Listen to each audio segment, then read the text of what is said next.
올해 2022년도 시작하면서 우리 표가 바뀐 것 아실 겁니다. 올해는 복음으로 교회를 새롭게 하고 또 세상을 이롭게 하는 이 방향으로 나아가자는 거예요. 그러니까 어디서 시작합니까? 복음으로부터 시작해서 교회가 바뀌어지고 그리고 세상 속에 나아가는 이 원리가 어쩌면 우리의 복음의 원리인지도 몰라요. 교회를 다른 교회를 만들자는 게 아닙니다. 그동안 우리가 잘못하고 있었던 것이 있다면 교회가 다시 새로워져야 되겠다는 것입니다. 그렇게 되면 세상 사람들로부터 박수받을 만한 교회, 그리고 세상 사람들이 좋아할 만한 교회, 이런 교회로 우리가 탈바꿈하자 그 말입니다. 이런 교회로 여러분과 우리 모두가 함께 걸어가기를 간절히 바랍니다. 그러기 위해서 첫 번째로 뭐라 했어요? 복음. 복음이 살아나야 돼요. 그러기 위해서 우리 마음속에 복음을 담아야 되는 거죠. 오늘 성경 말씀을 보면 이렇습니다. 초대교회 사람들이 이렇게 복음으로 새로워진 거예요.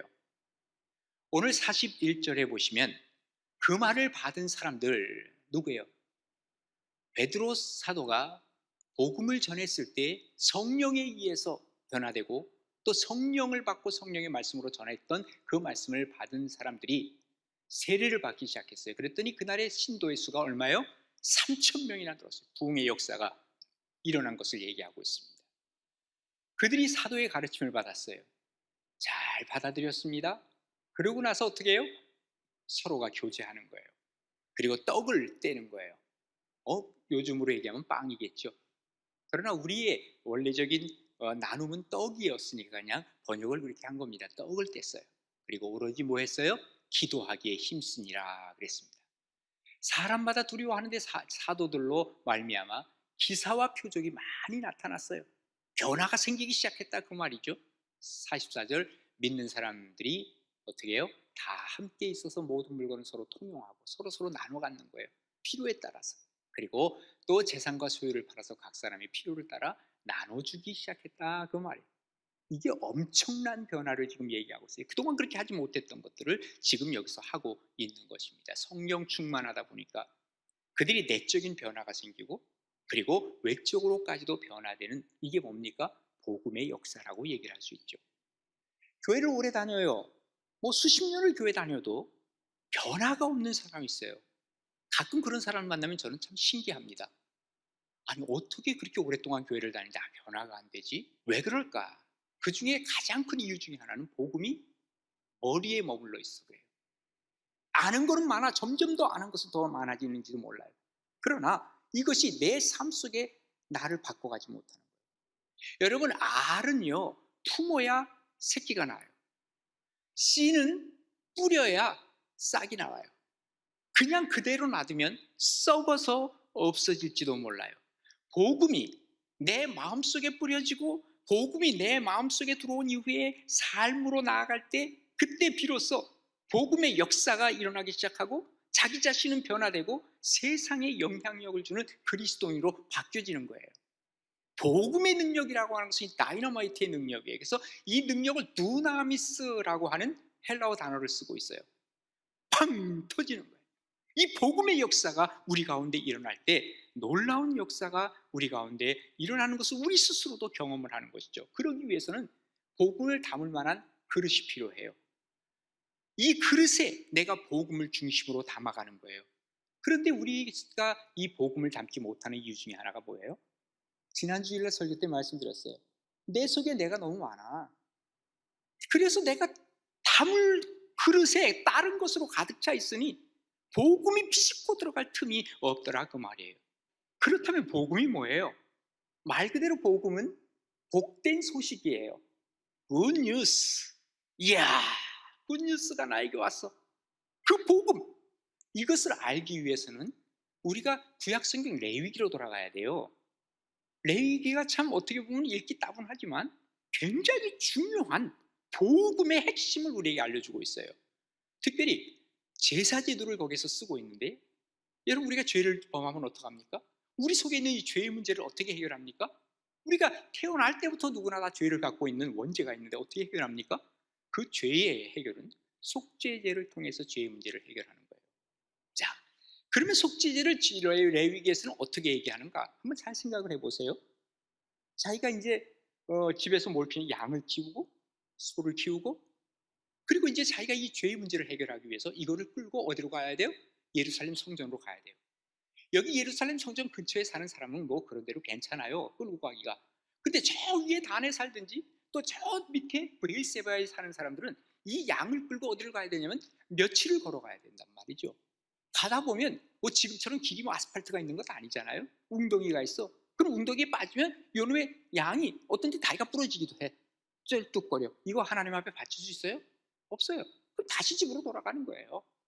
이것을 고의 데려가야 돼요, 고의. 그리고 어디로 가요? 성전에 오게 돼요. 그리고 제사장에게 내가 이렇게 제사를 드리러 왔습니다. 그러면 그것을 이제 이 제단에 올려놓잖아요. 그리고 그 제단에 묵습니다. 다 묶어요. 그리고 나서 이 양에다가 안수하는 거예요. 하나님, 내가 이렇게 죄를 범했는데 내 죄의 문제를 해결해 주옵소서. 그리고 안수를 하면서 이 내 죄를 이 양에게 전가시키는 거예요. 이렇게 기도를 한 다음에 그 다음에 어떡합니까? 안수하고 나서 죽여야 되잖아요. 이거 다 제사장이 하는 거 아닙니다. 자기가 죄진 사람이 하는 거예요. 이것도 다. 자기가 양을 키웠어요. 정이 들었어요. 그런데 이놈의 양을 지금 잡아 죽여야 돼. 왜? 자기의 죄 때문에. 그러면 이렇게 묶어놨잖아요. 얘가 이렇게 누워있어. 눈만 껌뻑 뜨는데 이거 죽일 수 있겠어요? 쉽지 않아요. 그러면서 뭘 생각할 것 같아요? 하나님이 죄가 무섭네요. 정말 내가 이 죄의 문제를 이렇게 해결하기가 너무너무 어렵네요. 다시 죄 짓고 싶겠어요? 안 짓고 싶겠어요? 다시 죄 지을 생각 하기가 쉽지 않아요. 또 나의 죄의 문제가 이런 문제였군요. 이제 깨닫기 시작하는 거예요. 자, 그리고 나서는 한참 후에 이 짐승이 죽어요. 양이 죽어요. 그리고 나면 어떻게 돼요? 그 다음에 가죽을 벗겨내는데 가죽 벗기는 거 쉽지 않을 거예요. 그리고 나서 어떡합니까? 이놈을 가지고 다 벗겨진 양을 가지고 어떡합니까? 각을 뜬다 그러죠. 마디마디 잘라내는 거야. 딱 잘라. 그리고 이것을 불에다 올려서 불에 살르는 거예요. 그럼 이게 냄새가 올라가지고 이게 향기로운 제사, 하나님 앞에 드리는 제사. 이게 구약의 제사예요. 자, 신약으로 왔어요. 이 대신에 양이 되신 분이 누구냐 말이에요. 누가 제물로 가셨냐 말이에요. 예수 그리스도께서 이 처절하게 십자가에서 죽으셨단 말이에요. 그분이 우리에게 오셨어요. 그리고 우리에게 하시는 말씀이 내가 너의 죄를 그렇게 문제 해결했다는 거예요. 오 하나님, 굿뉴스. 정말 감사합니다. 예수님 때문에 우리가 이 자리에 올 수 있고, 예수님 때문에 나의 죄의 문제를 해결받을 수 있고, 예수님이 나를 이렇게 사랑하셨다는 거에 대해서 감사하지 않을 수 있겠냐고 말이에요. 이게 바로 복음이라는 거예요. 이 복음을 통해서 우리의 마음속에 우리가 새로워질 수 있는 거예요. 결단할 수 있는 거예요. 이걸 통해서 우리가 하나님 앞에 가까이 나올 수 있는 거예요. 주님을 내 마음속에 모시게 되면 그 다음부터 어떤 일이 벌어지냐, 이 복음을 주신 하나님 앞에 그저 마음 깊은 곳에서 감사밖에 없지요. 내 것을 다 드려도 나는 그저 감사할 뿐입니다. 그리고 내 마음에 평강을 주시는 하나님 앞에 우리는 감사로 살아갈 수 있는 것 아니겠어요? 그래서 수가성에 있는 여인이 예수님에게 왔을 때 예수님이 물어보잖아요. 너 남편 5 있지? 5명의 남편을 바꿔치기 하면서 새로운 것을 구했던 여자예요. 그런데 그것으로 만족 주지 못했어요. 지금 있는 남편도 네 남편이 아니라는 거예요. 또 바꾸려고 그러지 너. 알아요, 예수님은. 이거 가지고 안 된다는 거예요. 그래서 예수님이 너 영원히 목마르지 아니하는 내가 물로 주겠다. 생수를 바로 이 수가성의 여인에게 주신 것 아니겠어요? 여기서 거듭나는 거예요. 여기서 새로워지는 거예요. 이게 바로 복음이에요. 이 복음의 사람들은 그러기에 변화될 수밖에 없잖아요. 이게 우리의 가치관이라고요. 이걸 한마디로 말하면 우리의 신앙이라고 하는 거예요. 복음 자체를 마음속에 집어넣자고요. 그리고 복음이 중심되자고요.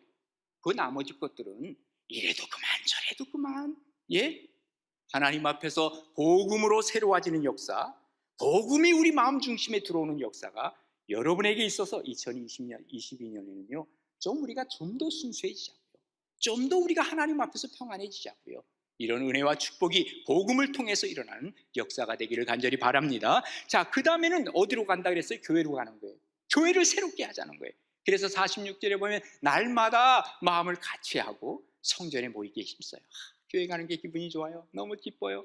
집에서 떡을 막 떼는 거예요. 함께. 그 당시에는 교회가 건물이 아니라 각각 집에서 예배드렸거든요. 그러니까 거기서 이제 떡을 같이 떼면서 기쁨이 있고 순전한 마음으로 그저 음식을 같이 나눠 먹고, 이야, 천국이다, 천국.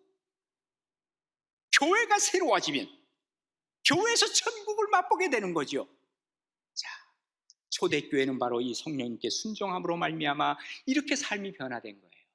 그러다 보니까 모임에 힘쓰게 돼요. 교회가 새로워지기 시작해요. 사람들은요, 가르쳐준 대로 순종을 하고 나누는 이러한 일들이 벌어지기 시작하는 거예요.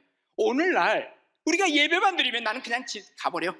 왜? 교제 비움이 없어. 재미가 없어. 그리고 나는 하나님과의 관계에서 내가 살겠다는데, 여러분, 믿음이라고 하는 건 가만히 생각해 보세요. 하나님과의 관계는 우리가 아무도 몰라. 그런데 하나님과의 관계가 좋아진 사람들은요, 당연히 다른 사람에게 예수 그리스도가 있고 그 속에 하나님이 있다 그러면 그 사람과 교제를 하게 돼 있어요. 이게 바로 뭐예요? 십자가의 완성이에요. 그러니까 당연히 자연스럽게 나는 굉장히 수줍음을 타는 사람임에도 불구하고 내가 교제하고 싶은 마음이 생겨 들어가는 것이죠. 이게 바로 교회가 새로워지는 역사를 쓰는 것이죠. 만약에 우리가 교회가 새로워지지 않으면요, 버림받는데 누구로부터 버림받는지 아세요? 일단 하나님으로부터 버림받아요. 또 어디다 버림받을까요? 세상 사람들로부터 버림받아요. 교회는 고립되게 돼 있어요. 자기들끼리는 이게 뭐지? 왜 우리 사람들이 이렇게 싫어하지? 왜 하나님의 이 역사가 일어나지 않지? 여러분 기억하셔야 돼요. 성령의 역사가 안 일어나는 게 아니에요. 성령의 역사를 거절하고 거부할 뿐이에요. 그리고 성령의 역사를 받아들이지 않을 뿐이지, 왜 우리 초대교회의 역사가 왜 안 일어납니까? 어떤 사람에게 마구 일어나는데 내가 거부하면 우리는 하나님으로부터 은혜 못 받아요. 그러다 보면 세상 사람들도 우리를 거절하지요. 이것은 교회가 새로워지는데 참 크게 장벽을 세우는 것이죠. 한 10년, 20년 전만 하더라도요, 초대교회로 갑시다, 이런 구호들이 많이 있었어요. 요즘은 아예 교회들까지도 포기한 것 같아. 어차피 안 돼. 왜 이렇게 실패에 대한 마음들이 그렇게 가득 차 있는지 몰라요.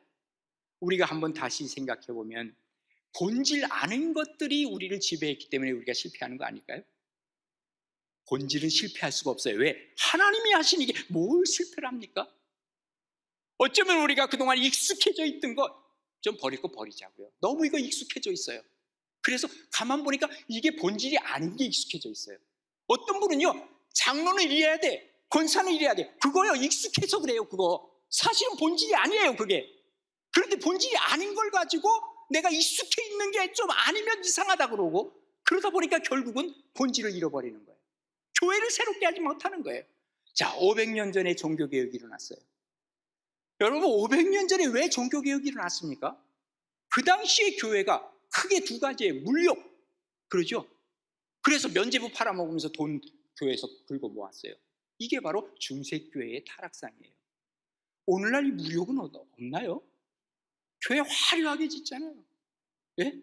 그리고 편리하게 지어야 되잖아요. 모든 것이 다 완벽해야 되잖아요. 그래서 어쨌든 간에 교회에 물질이 많아야 돼. 이것을 지향한다고 하면 이것도 교회가 위험한 교회가 되는 거예요. 중세교회로 돌아가는 거거든요. 그 다음에 또 뭐가 하나 있죠? 명예욕이에요. 명예욕. 교회에서요, 내가 뭐 이번에 뭐 장로 투표 있다면서 나 장로 돼야 돼. 그리고 안 되면 우리 교회는 없어요. 정말 감사해요. 그런데 또 어떤 교회 보면요, 장로 하고 싶은데 안 됐다 그러면 교회 떠나요. 둘 중에 하나로 떠나요. 마음이 떠나든지 몸이 떠나든지 둘 중에 하나 떠나요. 이게 뭐예요? 명예욕이거든요. 하나님 앞에서 우리가 충성되고 내 마음속에 성령 충만해서 정말 이 마음속에 복음이 가득 차 있고 이런 마음이 있게 되면 이 마음을 가지고 교회를 개혁하고 교회를 새롭게 하는데, 그렇지 않으니 교회가 어떻게 새롭게 될 수 있느냐 그 말이에요. 아까 말씀드린 것처럼 우리가 배운 대로 가르친 대로 살면 되고 가르친 대로 받으면 되는데 그것을 무시하는 거예요. 그러다 보니까 성령의 역사가 없다고 생각하죠. 초대교회의 역사가 없다고 생각하는 거예요. 자기 눈과 불순종하면서. 이것처럼 위험한 일이 어딨냐 그 말이에요. 초대교회가 강제성이 없었어요. 자발적으로 교회를 새롭게 했어요. 이걸 강제적으로 한다면 어떤 일이 벌어질까요? 초대교회가 똑같은 모습으로 강제적으로 하는 게 공산주의예요. 공산주의가 바로 여기 초대교회 이 부흥의 역사를 그대로 가져갔는데 이걸 강제로 하려고 하는데 위험이 있는 거예요. 자발적으로 성령에 의해서 이 일을 해야 되는 것이죠. 우리가 새로워지지 아니하면 정말 위험해져요. 누군가가 밖에서 이 일을 만들려고 하면 그때부터는 위험해지기 시작하는 것이죠. 사도행전의 교회를 담는다고 하는 것은 먼저 믿은 사람들이 그 일을 행하고 그리고 성령 받아야 돼요. 그래야 그 다음에 들어온 사람은 그대로 따라가는 거예요. 그러니까 중직자들이 얼마나 중요한가를 우리에게 보여주고 있어요. 중직자가 제대로 안 하려면 하지 마세요. 교회 다 망가뜨려요. 교회가 그 사람 때문에 망가질 수 있어요. 본이 안 되니까 말이죠. 이런 분위기를 우리가 좋은 분위기 만들어서 교회를 새롭게 만들어가자 그 말입니다. 초대교회 어떻게 했어요? 성령 충만 받았어요. 그리고 사도들이 가르치는 배움을 그대로 받았어요. 그리고 배운 대로 살았어요. 그러다 보니까 세상 사람들이 야, 저 사람들은 우리와 달라. 세상 사람들이 박수치고 세상 사람들에게 칭찬받는 교회가 된 거죠. 우리 교회가 그래서 이렇게 하자는 거예요. 그래서 우리 교회도 5대 비전이 있어요. 은혜의 기쁨이 넘치는 교회, 성령의 변화를 체험하는 교회, 그 다음에 평신도들을 양육하는 교회, 그리고 세상에 영향을 끼치는 교회, 제 세계 속에서 선교하는 교회. 그동안 우리가 이걸 좀 강조하지 못했어요. 앞으로 올해는 우리 교회의 가치를 제가 몇 번 강조할 거예요. 그래서 우리 교회 최소한 중직자라면 그래, 가나안 교회 중증사항이 뭐요? 가나안 교회 비전이 뭐요? 물어보면 착착착 대답할 수 있을 정도가 이제는 돼야 될 것 같아요. 그동안 우리가 조금 이것을 늦춰놨더니 이제는 뭔지 몰라. 그 중직자들도 우리 교회 가치가 뭔지 모른다 그 말이에요. 이 가치를 다시 살려놓으려고 그래요. 어쨌든 간에 우리가 꿈꾸는 교회가 있어요. 우리가 꿈꾸는 교회는 하나님의 비전이 같아야 돼요. 그렇죠? 우리는 이렇게 꿈꾸는데 하나님의 비전은 다르다 그러면 이건 좋은 교회가 아니잖아요. 우리 노래하잖아요. 하나님의 꿈이 나의 비전이 되고 예수님의 성품이 나의 인격이 되고 그 다음에 성령님의 권능이 나의 능력이 되길 원하고 바라고 기도합니다. 우리가 이런 교회가 만들자는 거예요. 이게 교회가 새롭게 되는 거예요. 이런 은혜가 우리 가운데 있을 때 교회는 교회다워질 수 있는 거예요. 하나님 앞에서 진정한 가나안 교회, 새롭게 하는 교회, 교회를 새롭게 만들어가는 역사가 여러분과 우리 모두에게 있기를 바랍니다. 그래서 올해는 복음으로 말미암아 어떻게 해요? 교회를 새롭게. 마지막 세 번째는 뭐냐 하면 세상을 이롭게 하는 거예요. 자, 47절에 보시다. 하나님을 찬미하며 온 백성에게 칭송을 받다 했어요. 하나님을 찬양했어요. 아까 하나님이 찬양 안 받으시면 뭐예요? 하나님이 으로부터 고립된다 그랬죠. 자, 그 다음에 세상이 어떻게 해요? 칭찬하는 교회가 됐어. 세상 사람들이 에이 저것들 하고 고립되는 게 아니라 하나님을 찬미하고 그리고 세상에 이롭게 함으로 세상이 칭찬받고 주께서 구원받는 사람을 날마다 더하는 부흥하는 교회가 되었다 그 말이에요. 자, 교회다움을 갖추게 되면 교회 내에서 기쁨이 있어요. 그래서 주님을 찬양하게 되고 그리고 교회 밖에서는 야, 저 교회 가고 싶다. 사람들이 칭찬하는 교회가 되는 거예요. 하나님이 교회를 세우신 목적이 바로 이런 것 아니에요? 세상의 소망이 되라는 거예요. 이게 바로 건강한 교회요. 세상으로부터 신뢰받는 교회요. 정말 가고 싶은 교회 돼야 되는 것 아니에요? 언젠간 설문조사를 했더니 말이죠. 예수 안 믿고 교회 안 다니고 종교가 없는 사람에게 물어봤어요. 당신이 종교를 갖는다면 제일 먼저 선호하는 종교가 무엇입니까? 물었어요. 첫 번째가 어디가 나왔어요? 얼마 전에 불교예요. 불교. 두 번째가 어디가 나왔어요? 천주교예요. 세 번째가 어디 나왔어요? 없어요. 기독교는 아예 거기서 사라져버리고 말았어요. 왜 우리가 이렇게 매력이 없는 교회가 됐을까? 왜 우리가 이 세상 앞에 등짐을 받는 교회가 되었을까? 이거 우리 다시 시작해야 돼요. 정말 세상을 이롭게 하고 세상이 뭐가 되라 그랬어요? 빛과 소금이 되라고 우리 말씀하신 거예요. 다시 시작하지 아니하면 교회는 세상으로부터 고립되고 하나님으로부터 은혜 못 받고 우리끼리 있다 보니 아무것도 남는 게 없는 거예요. 자, 보세요. 유일하게 하나님을 믿는 집단, 하나님의 비밀을 맡은 집단, 하나님이 역사하시는 유일한 집단, 교회밖에 없잖아요.